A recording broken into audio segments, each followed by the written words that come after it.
인사 한번 해볼까요? 메리 크리스마스. 메리 크리스마스. 요즘 각 방송사마다 연말 시상식을 하고 있습니다. 연기대상, 연예대상, 가요대상 각 분야의 시상식을 하고 있습니다. 그리고 수상자들은 나와서 수상 소감을 발표합니다. 그런데 수상 소감을 발표하는 것을 보면 대부분 비슷합니다. 이렇게 귀한 선물 주셔서 감사합니다. 이 선물을 받도록 함께 수고한 감독님, 출연진, 스태프들에게 영광을 돌립니다. 뭐 이런 식의 수상 소감이 거의 비슷하게 나타납니다. 그런데 성탄절도 사실은 참 마찬가지인 것 같아요. 하나님께서 우리에게 귀한 선물을 주셨고 또 그 선물을 받을 수 있도록 하나님이 우리의 인생 가운데 귀한 일을 하셨기 때문입니다. 그러므로 오늘 말씀을 통해서요, 하나님이 아기 예수님을 이 땅에 보내심으로 우리에게 주신 선물이 무엇이며 그 선물을 주시기 위해서 하나님이 하신 일이 무엇인가, 이 부분에 초점을 맞추고, 그리고 결론으로는 그렇다면 하나님이 우리에게 요구하는 삶은 무엇인가, 여기까지 오늘 말씀을 순서대로 나누어 보도록 하겠습니다. 오늘 본문은요, 천사가 목자들에게 구주가 나셨다, 아기 예수님의 탄생 소식을 전하는 내용으로 소개가 됩니다. 먼저 묻습니다. 하나님께서 아기 예수님을 이 땅에 보내신 이유는 무엇일까요? 예수님을 이 땅에 보내신 이유는 과연 뭘까? 오늘 본문대로 말하자면 우리에게 복된 선물을 주시기 위해서 예수님을 이 땅에 보내셨습니다. 그 선물을 두 가지라고 오늘 본문은 이야기합니다. 첫째는 기쁨입니다. 10절 말씀을 볼까요? 10절을 보시면 천사가 이르되 무서워하지 말라. 보라, 내가 온 백성에게 미칠 뭘 준다고요? 큰 기쁨의 좋은 소식을 너희에게 전하노라. 그렇습니다. 하나님이 우리에게 주시는 첫 번째 선물은 바로 기쁨입니다. 그렇다면 예수님이 이 땅에 태어나는 것이 왜 우리에게 기쁨이 될까요? 과연 그 이유가 뭘까? 11절이 그 이유를 설명하고 있는 겁니다. 오늘 다윗의 동네에 너희를 위하여 구주가 나셨으니, 예수님이 이 땅에 태어나시는 것, 그것이 바로 구주의 나심이기 때문에 모든 사람에게 이 예수님의 탄생은 기쁨일 수밖에 없다라는 겁니다. 그렇다면 예수님이 구주로 태어나신 이유가 무엇일까요? 그것은 이 세상에 살아가는 모든 사람들이 다 죄인이기 때문입니다. 그리고 그 죄의 됨으로 말미암아 받아야 할 마땅한 형벌이 있기 때문입니다.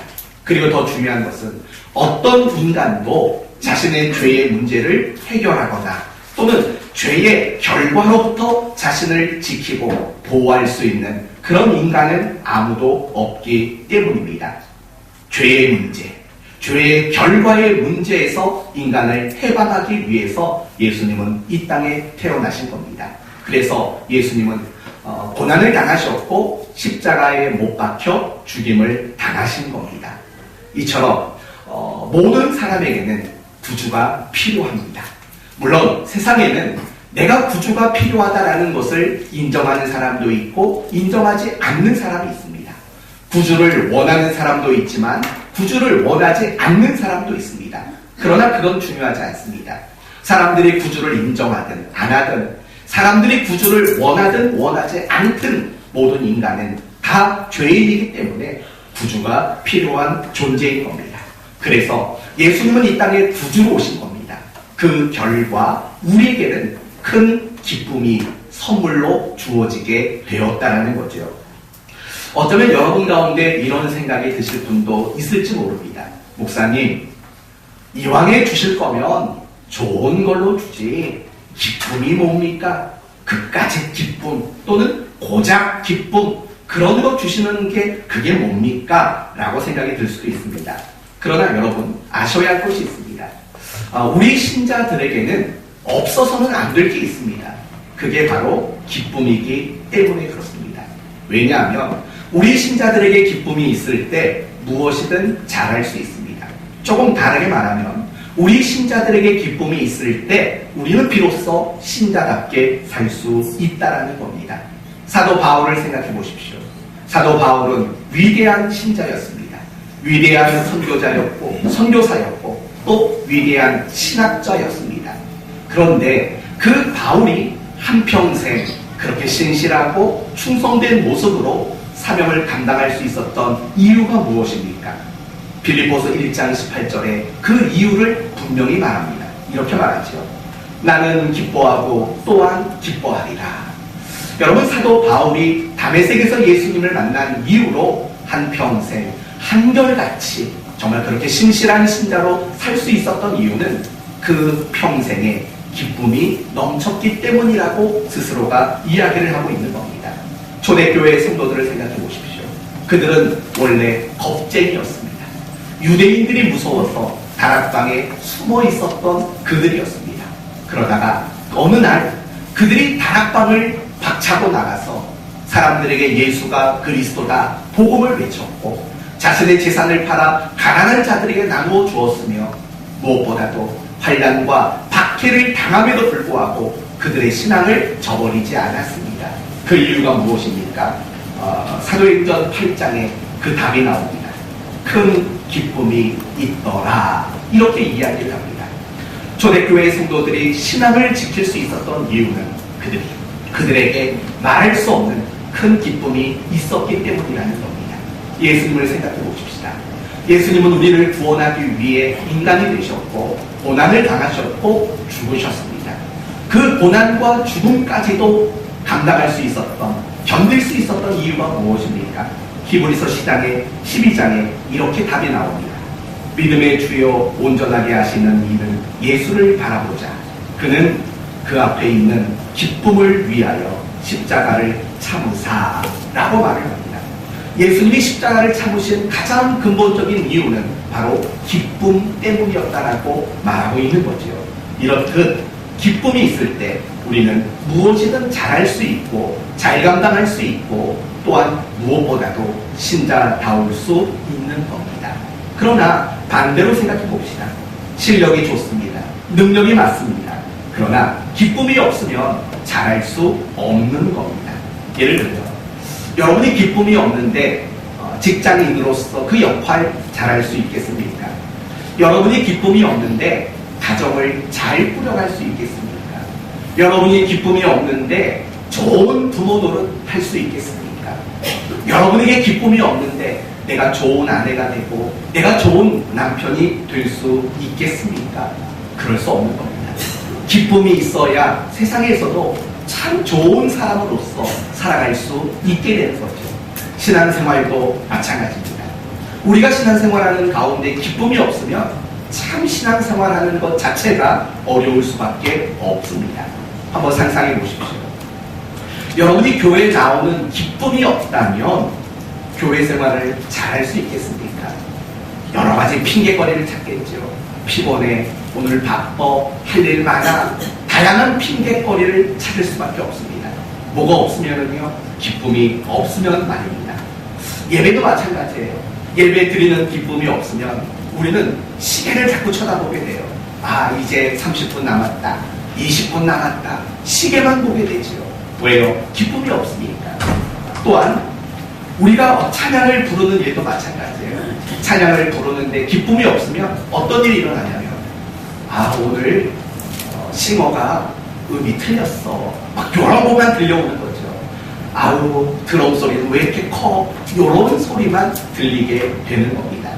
봉사의 일도 마찬가지예요. 여러분이 교회 안에서 봉사의 일을 할 때 기쁨이 없으면 원망이 나와요. 불평이 생겨요. 기쁨이 없으면 그렇게 되는 거예요.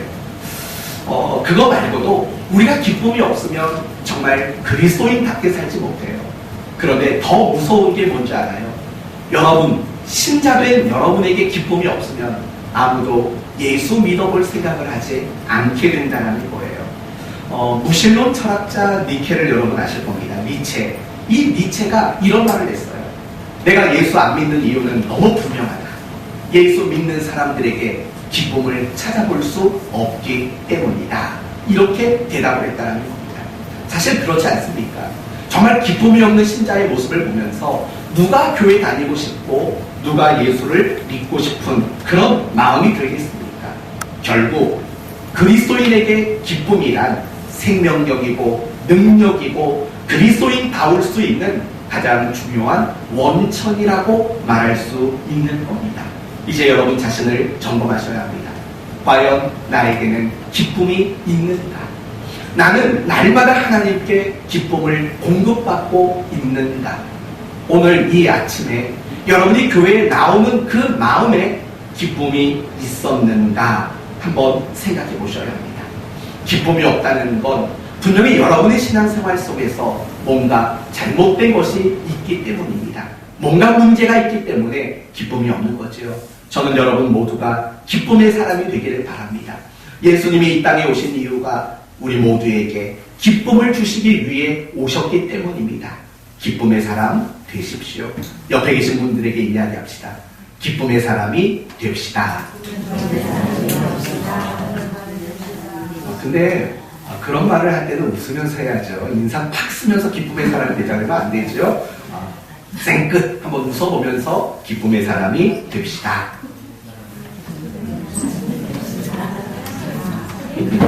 네, 두 번째, 하나님이 예수님을 이 땅에 보내시면서 우리에게 주시고자 했던 선물 두 번째는 바로 평화입니다.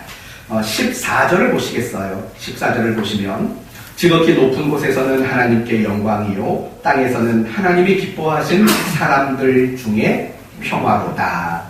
우리에게 주신 두 번째 선물은 바로 평화입니다. 그렇다면 하나님이 우리에게 주시고자 하는 평화는 어떤 내용의 평화일까요? 마음의 평화일까요? 아니면 물질의 평화? 건강의 평화? 가정의 평화? 사업의 평화? 또는 아무런 문제 없는 평화? 그런 식의 평화일까요? 그렇지 않다라는 겁니다. 평화라는 단어가 헬라어로는 에이레네입니다. 에이레네. 그런데 이 에이레네라는 단어가 어원적으로 따져가 보면 이런 뜻입니다. 에이로라는 말입니다. 에이로. 근데 에이로라는 말이 무슨 말이냐면 결합하다 라는 뜻입니다. 그러니까 이 평화라는 말은 단지 그냥 마음에 염려 근심이 없는 평화가 아니라 무엇인가와 결합이 된 상태가 바로 평화다라는 말의 뜻이 되는 겁니다. 그렇다면 무엇과 결합된 상태가 평화일까요? 바로 하나님과 결합된 상태, 하나님과의 올바른 관계, 하나님과 친밀한 관계에서 오는 평화다라고 말하는 거죠. 그래서 구약 성경의 히브리어로 이 평화를 뭐라고 말하냐면 샬롬이라고 말하는 겁니다. 그렇습니다. 예수님이 이 땅에 오신 목적은 하나님과 우리 사이에 평화를 만들고 그 평화라는 선물을 우리에게 주시기 위해서 예수님이 이 땅에 오신 겁니다. 그렇다면 이 말을 뒤집어서 생각하면 어떤 말이 됩니까? 예수님이 오시기 전까지는 하나님과 우리의 관계는 평화롭지 못했다는 겁니다. 하나님과 우리의 관계는 완전히 깨어지고 단절된 그런 관계였다는 겁니다. 이걸 가장 잘 보여주는 본문이 창세기 3장입니다. 범죄한 인간들을 하나님은 에덴 동산에서 내쫓으셨습니다. 그리고 인간이 그 동산으로 들어오지 못하도록 그 동산의 입구를 불검을 든 천사로 하여금 지키도록 만들었습니다. 결국 그 모습 자체가 무엇이냐면 하나님과 인간은 더 이상 함께할 수 없고 더 이상 친밀할 수 없는 단절된 끊어진 그런 관계임을 보여주는 것이 바로 그 천사가 불칼을 들고 서 있는 장면입니다. 그리고 우리가 성경을 읽다 보면 이런 말들이 자주 나옵니다. 제단, 성막, 회막 또는 성전 이런 신앙과 종교와 관련된 어떤 물건이나 어떤 장소가 자주 등장합니다. 특히 제단, 성막, 성전은 하나님께 제사를 드리는 예배를 드리는 처소로 등장을 합니다. 여러분 그런 것들이 등장하는 이유가 무엇입니까? 하나님과의 관계가 바르지 않은 겁니다. 하나님과의 관계가 단절되었기 때문에 제단이나 성전이라는 매개체를 근거로만 하나님을 만날 수 있는 그런 상태였음을 반영하게 되는 겁니다. 그래서 제가 아까 여러분에게 이런 말씀을 드렸죠. 아담이 에덴 동산에서 쫓겨났습니다. 에덴 동산은 하나님이 계신 곳입니다. 그리고 인간은 쫓겨났습니다. 그리고 그들이 에덴 동산에 들어오지 못하도록 누가 지켰다고 했죠? 천사가 가로막고 있습니다. 뭘 들고요? 불칼을 들고 가로막고 있습니다. 그런데 이 장면은 정확히 무엇과 일치하냐면 성전 안에 지성소와 성소와 너무나도 일치하고 있는 겁니다. 하나님이 계신 그곳은 지성소입니다. 그리고 인간이 들어갈 수 있는 장소는 바로 성소입니다. 그리고 이 지성소와 성소 그 사이를 가로막고 있었던 것이 바로 휘장이라는 겁니다. 그 휘장은 이런 그림이 그려져 있었다고 합니다. 천사가 칼을 들고 있는 그림이 휘장, 커튼에 그려져 있는 겁니다. 대제사장은 1년에 한 번 그 커튼을 걷고 지성소에 들어갈 수 있었던 거죠. 그런데 예수님이 십자가에서 죽으시는 그 순간 어떤 일이 일어났냐면 이 커튼이, 이 휘장이 하늘로부터 밑으로 찢어지게 되었다는 겁니다. 결국 이것은 무엇을 보여주는 이미지입니까? 하나님과 우리의 관계가 회복되었다라는 것을 보여주는 너무나도 좋은 이미지인 겁니다. 바로 예수님이 그걸 위해 오셨다는 겁니다. 하나님과 우리의 단절된 관계, 끊어진 관계, 다가설 수 없는 그런 관계를 회복시키기 위해 하나님과 우리가 언제나 평화로운 관계가 되기 위해 예수님이 이 땅에 오셨다는 거죠. 그래서 에베소서 2장 14절은 이런 말을 합니다. 그는 우리의 화평이신지라 둘로 하나를 만드사 중간에 막힌 담을 허셨도다 라고 예수님의 오심과 죽으심을 그렇게 이야기하는 겁니다. 바로 이런 평화를 주시기 위해서 예수님을 이 땅에 보내셨습니다. 그리고 그 예수님으로 말미암아 우리 모두가 평화라는 선물을 받게 된 겁니다. 어쩌면 또 여러분은 이런 생각하실지 모릅니다. 이왕에 주실 거면 돈이나 주시지, 집이나 주시지, 건강이나 주시지, 평화가 뭐람, 이런 생각이 들 수 있습니다. 그러나 그렇지 않습니다. 여러분, 평화의 의미와 가치가 뭔지 아십니까? 이런 겁니다. 하나님과 나의 평화란 결국 하나님이 우리에게 해주실 수 있는 모든 것을 공급받을 수 있는 연결, 그게 바로 평화라는 겁니다. 하나님은 우리에게 많은 은혜와 복을 주시기를 원합니다. 그러나 그것이 성립되기 위해서는 바로 평화라는 연결 관계가 성립되어야 하는 겁니다. 여러분, 예를 들면 이렇게 생각해 봅시다. 강북에서 강남으로 넘어가려면 무엇이 필요합니까? 다리가 필요합니다. 강북에서 강남으로 넘어가는 다리가 없으면 우리는 차를 가지고 그 건너편으로 건너갈 수가 없습니다. 또 이렇게 쉽게 얘기해 봅시다. 여러분 통장에 100억이 있습니다. 얼굴이 확 달라지는 게 왜 그럴까요? 듣기만 해도 좋은 소리 100억이죠. 근데 비밀번호를 모릅니다. 이거 어떡합니까? 이 100억이 있는데 비밀번호가 없으니 어떡하면 좋습니까?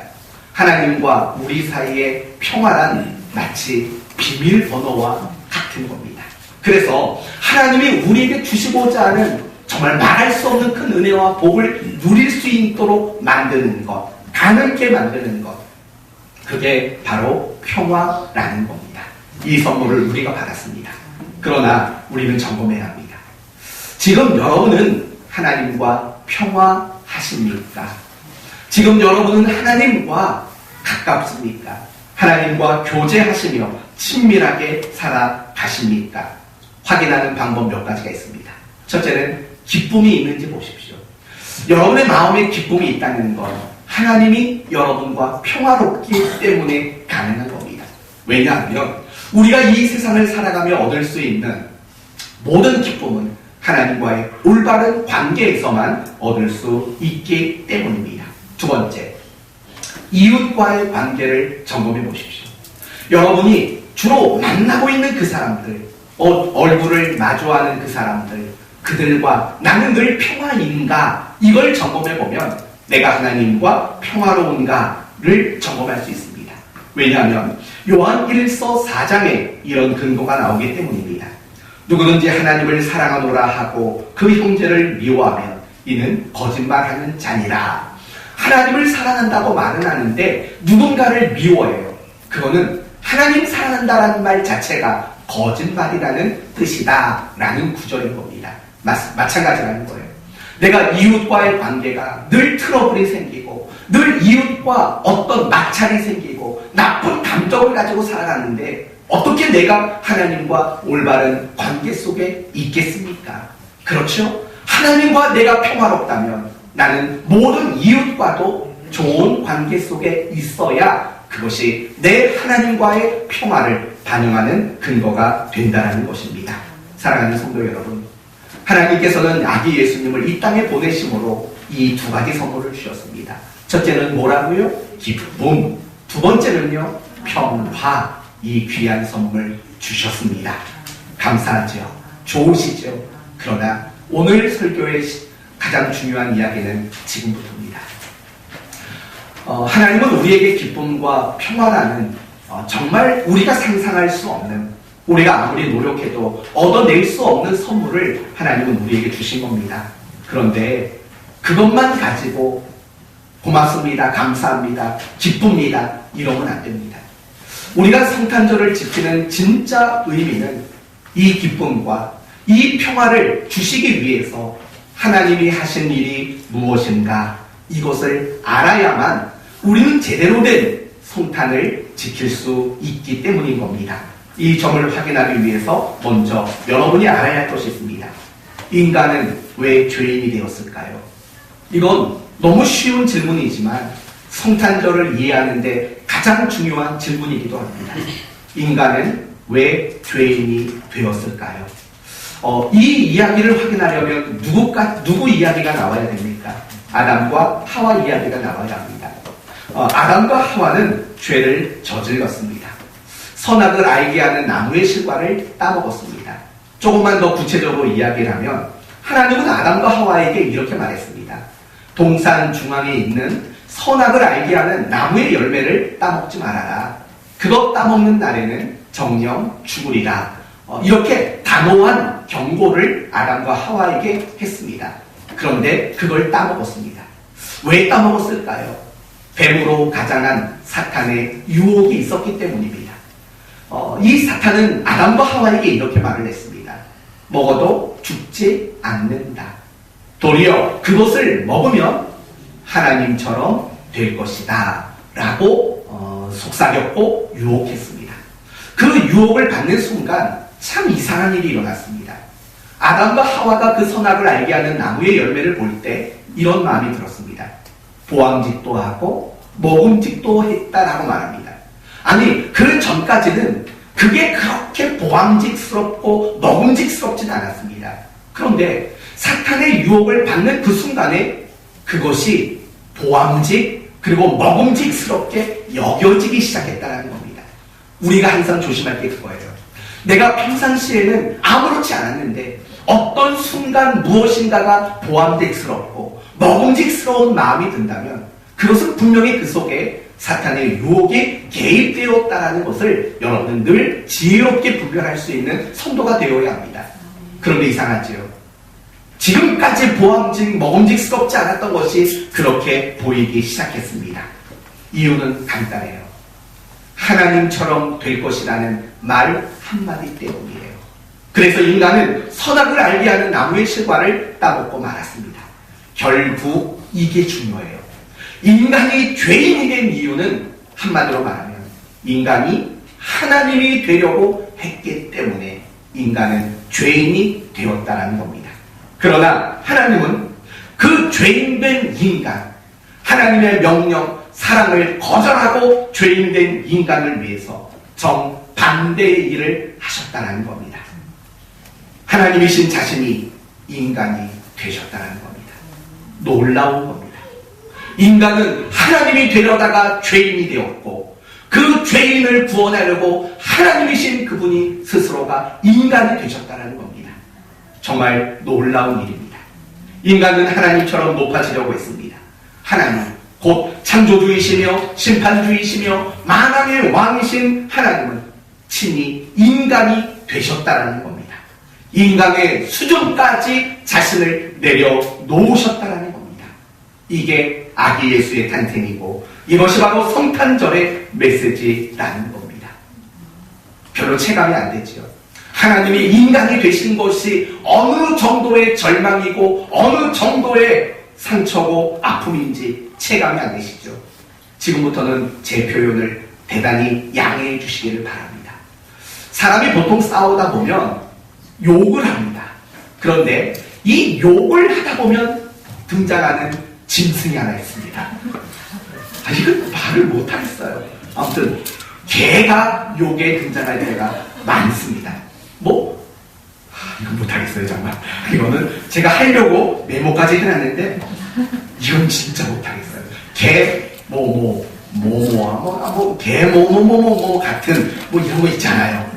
이런 욕들을 굉장히 잘해요. 그러면 우리가 욕을 할 때 개 같다 이건 양해를 분명히 구했습니다. 그렇게 욕을 하면 이런 뜻인가요? 개처럼 귀엽네, 개처럼 사랑스럽네, 이런 뜻으로 그런 욕을 할까요? 아니죠. 굉장히 자존심 상하고 굉장히 괴롭고 끔찍한 욕인 거지요. 여러분, 인간이 개로 낮아지면, 인간이 개로 취급을 받는 것만 해도 굉장히 끔찍하고 굉장히 자존심 상하는 일입니다. 그렇다면 하나님이 인간이 되셨다라는 것, 초월자이신 하나님이 제한적인 모든 것에 제약을 받는 인간이 되셨다는 것, 그게 얼마나 끔찍한 일인지 여러분 혹시 이해가 되시겠습니까? 자유롭게 살다가 독방에 수감이 된 것과 그 이상의 것이죠. 비교할 수 없는 거죠. 그게 성탄절이라는 겁니다. 우리는 성탄절을 무조건 기쁘다 구주 오셨네로만 좋아하는 거죠. 항상 우리 편에서는 기쁨이고 즐거움이고 감사로만 끝나버리죠. 하지만 하나님 편에서는 모든 것에 제약 없는 그분이 인간으로 전락한, 그것도 스스로가 자신을 인간으로 떨어뜨려 놓으신 굉장히 끔찍한 날이 바로 성탄절이라는 겁니다. 왜요? 기쁨과 평화를 주려고. 마태복음 10대로 말한다면 예수와 임마누엘이 되시려고 하나님이 인간이 되신 날, 그 하나님의 일하심을 기뻐하고 경배하고 찬양하는 날, 그게 바로 성탄절인 겁니다. 그렇다면 이 성탄절 날 하나님이 우리에게 요구하는 것은 무엇일까요? 간단합니다. 자기 자신을 낮추라는 겁니다. 모든 사람 앞에 가장 낮은 자로 나를 낮추라고 이 성탄절 우리에게 요구하고 있는 겁니다. 만약에 비록 지금 이 시간 여러분이 성탄절 예배를 드리고 있지만 여러분이 자신을 낮추지 않고 도리어 사람들 앞에 나를 높이고 또 대접받으려고 하고 내 자존심을 챙기려고 한다면 이 예배는 이율 배반일 수밖에 없고 위선일 수밖에 없고 가증한 일일 수밖에 없습니다. 우리가 이 성탄절날 하나님이 인간이 되셨다라는 그 끔찍한 메시지를 들으면서도 내 자신을 조금 더 다른 사람보다 낮추지 않는다면 그게 이율 배반이 아니고 무엇이겠습니까? 그게 가증한 것이고 그게 위선적인 예배가 아니고 과연 무엇이겠습니까? 여러분 자신을 점검해 보셔야 합니다. 여러분은 정말 내 자신을 어디서든지 가장 낮은 자의 자리로 낮추고 계십니까? 높아지려고 하지 않습니까? 대접받으려고 하지 않습니까? 내 목소리를 끝까지 관철시키려고 하지 않습니까? 지기 싫어서 목소리를 높이기 시작하지 않습니까? 우리가 신앙생활하는 가운데 가장 나쁜 자세가 뭔지 아십니까? 자기를 높이는 겁니다. 자기를 주장하는 겁니다. 이건 신앙생활 속에서 가장 나쁜 자세입니다. 이것도 체감이 되지 않습니까? 그러면 좀 체감이 되는 표현으로 바꿔봅시다. 혹시 누군가를 째려보지 않습니까? 여러분이 신앙생활 속에서 제일 하지 말아야 될 일이 째려보는 일입니다. 무시하는 일입니다. 함부로 말하지 않는 일입니다. 화내지 않는 일이어야 됩니다. 이게 정말 내 자신을 낮추는 겁니다. 내가 왜 째려봅니까? 내가 왜 함부로 말합니까? 내가 왜 자꾸 이겨먹으려고 하는 줄 아십니까? 너보단 높아 라는 그런 마음에서 나오는 형태들이기 때문에 그렇습니다. 예수님은 제자들에게 늘 이렇게 말했습니다. 인자에 온 것은 섬김을 받으려 함이 아니요 도리어 섬기기 위해서 왔다고 말씀하셨습니다. 여러분이 그렇게 사셔야 됩니다. 이 아기 예수님의 성탄을 기뻐하고 감사한다면 여러분이 할 일은 다른 거 아닙니다. 헌금 안 하셔도 됩니다. 하나님이 무슨 가난뱅이십니까? 안 하셔도 돼요. 하지만 해야 되는 게 있어요. 하나님이 인간으로 자기를 낮춘 것만큼 여러분 낮추셔야 돼요. 그 정도로 낮추려면 적어도 이 자리에서는 제일 낮은 자가 되어도 시원치 않지 않겠습니까? 자기를 낮출 수밖에 없어요. 그리고 자기를 낮추면 절대 안 째려봐요. 절대 함부로 말하지 않아요. 그 일을 여러분이 해내셔야지만 아기 예수님의 탄생을 정말 이해하고 기뻐하는 그런 신자라고 말할 수 있는 거 아닙니까? 요한복음 15장에 이런 말씀이 나와요. 나는 포도나무요 너희는 가지니. 1차적인 의미는 주님과 묶여 있어야 한다. 주님과 연합되어 있어야 신자답게 산다라는 말의 뜻이에요. 그런데 저는 이 말씀을 문득 생각하면서 이런 생각이 들었어요. 여러분, 나뭇가지를 지금부터 상상을 해보세요. 나무 줄기가 있고 가지가 있잖아요. 상상을 해보세요. 가장 오래된 가지, 가장 굵은 가지는 이 나무에서 어느 위치에 있을까요? 맨 아래에 있어요. 가장 오래된 가지는 맨 아래에 있어요. 가장 굵은 가지도 맨 아래에 있어요. 무슨 말인지 아시겠어요? 여러분 가운데 신앙의 연수가 많을수록 여러분은 가장 낮은 자리에 있어야 한다고요. 여러분 가운데 신앙이 좋다고 자부하는 사람일수록 가장 낮은 곳에 여러분이 위치되어 있어야 한다고요. 교회는 그래야 돼요. 교회는 절대로 신앙이 좋고 신앙의 연수가 많은 사람이 높은 곳에 있으면 그건 교회가 아니에요. 세상 직장은 달라요. 세상 직장은 오래 다닌 사람, 직급이 높은 사람이 높은 자리에 있어요. 그러나 교회는 반대예요. 마치 나무와 똑같아요. 나무가 자라면 가장 먼저 뻗은 가지는 항상 가장 밑에 있는 거예요. 그게 싫다고 가장 오래되고 가장 굵은 가지가 맨 위로 올라가면 어떻게 될까요? 나무 부러져요.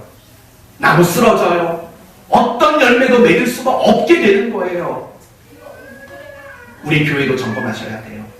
아기 예수님이 이 땅에 태어나셨는데 그 하나님이 인간으로 낮아지셨는데 내가 혹시 우리 교회 안에서 가장 높은 자리에 있고 싶어하고 있는 건 아닌지, 아니 가장 높은 자리에서 군림하고 호령하고 싶어하고 있진 않은지 생각해 보시라고요. 높다 낮다라고 얘기하니까 또 감이 안 오지요. 그럼 또 바꿔봅시다. 여러분의 계급이 신앙이 좋을수록 제일 낮은 계급이 되어야 돼요. 이등병 손 들어보세요. 이등병. 우리 교회 안에서 이등병. 이러니까 안 된다는 거예요. 우리 교회에서 이등병 손 드세요. 그러면 여러분이 제일 먼저 들어가야죠. 군대 안 갔다 오셨어요? 저처럼 짧게라도 갔다 오셔야죠. 아침에 갔다가 저녁에 퇴근하고 이렇게 우리 오영근 집사님이 놀라셨나 봅니다. 우리 오영근 집사님은 국회에서 군생활을 했다고 합니다. 헌병 그거 아시죠? 막 눈 밑에까지 모자끼 내려 쓰는 거, 네. 그걸 하셨다고 하고, 문 집사님이야 대위 출신이고 장로님은 해병대 출신. 근데 저는 군대 얘기를 못 꺼내요. 당이 나왔으니까. 아무튼 다시 이등병 부대 가보면은요, 뭐 이것 좀 해라 그러면 제일 눈썹 날리게 뛰어다니는 사람들이 이등병 아니에요. 이등병 아니면 훈련병, 그것도 딱 좋네요. 성도가 신앙이 좋고 신앙의 연수가 많아질수록 병장에서 내려와야죠. 상병이 되고 1병이 되고 2병이 되시고 훈련병 되셔야죠.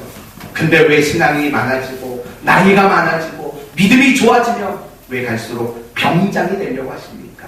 그건 성탄절을 역행하는 일입니다. 하나님이 인간이 되셨다는데 우리는 갈수록 여전히 아담과 하와처럼 하나님이 되려고 하는 거 아닙니까? 내 뜻대로 안 되면 기분 나빠요. 그게 하나님이 되려는 거예요. 내가 바라고 원하는 대로 안 하면 불쾌해요. 그게 하나님이 되는 거라고요. 아담과 하와가 그랬다고요. 그래서 기쁨을 잃었고 그래서 평화를 잃어버렸다고요. 사랑하는 성도 여러분, 이제 오늘 말씀을 마치겠습니다. 인간은 하나님처럼 높아지려다가 죄인이 됐습니다. 그러나 하나님은 죄인된 우리를 사랑하셔서 우리에게 기쁨과 평화의 선물을 주기 위해 인간이 되셨습니다. 이게 바로 성탄절입니다. 여러분이 오늘 기쁨과 평화 다 잊어도 괜찮습니다. 하나만은 잊지 마십시오. 성탄절을 기뻐하는 자라면 나를 가장 모든 사람보다 낮추는 자가 진정한 성탄의 의미를 이해하고 깨닫고 믿는 자라는 사실을 생각하시어 이 시간 이후로 모든 사람 앞에 자신을 낮추고 서로를 죽게 하듯 주를 섬기듯 할 수 있는 가장 낮은 자, 신앙의 2등병이 되는 여러분 되시기를 예수님의 이름으로 축원드립니다. 아멘. 기도합시다. 하나님 감사합니다.